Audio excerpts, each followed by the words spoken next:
Steffi, g'day. So this has been a long-running story with these women and children trapped in that region of the world. What can you tell us? Yeah, so there's a number of women and children over there, and we're talking about quite a small cohort that we've learnt about this afternoon. So these are women, some went over to Syria of their own will, some were coerced to go there.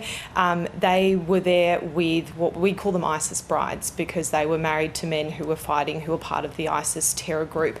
Since 2019, though, a number of them have been trying to get home. So what we've learnt this afternoon is 6 women and children have managed to get themselves out of Syria.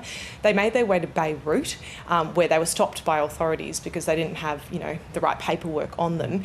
They did undergo security checks, DNA screening.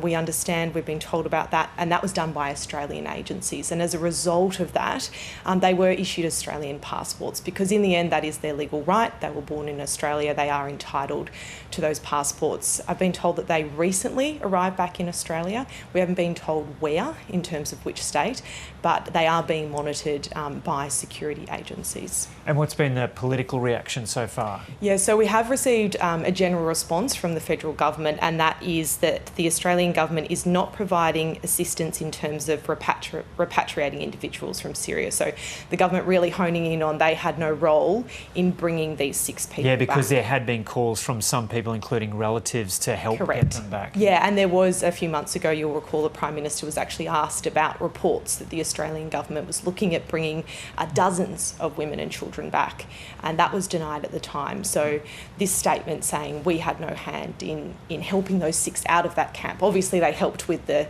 DNA checks and the passports, but that was because they were in Beirut by that time.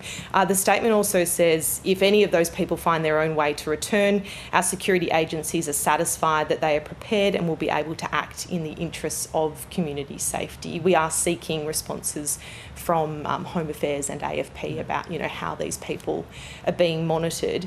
From the opposition's point of view, Shadow Attorney General Michaelia Cash is asking for more details. She's saying that the group appears to have returned under secrecy, that we didn't really know anything about this until late on Friday afternoon.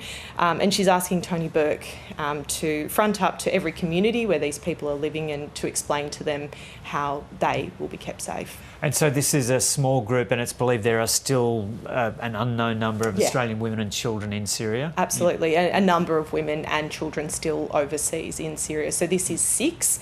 We don't have the exact breakdown between the women and the children, but these are definitely Australian women that were taken or decided to go to Syria a number of years ago. Okay, Steffi Boris, we'll leave it there.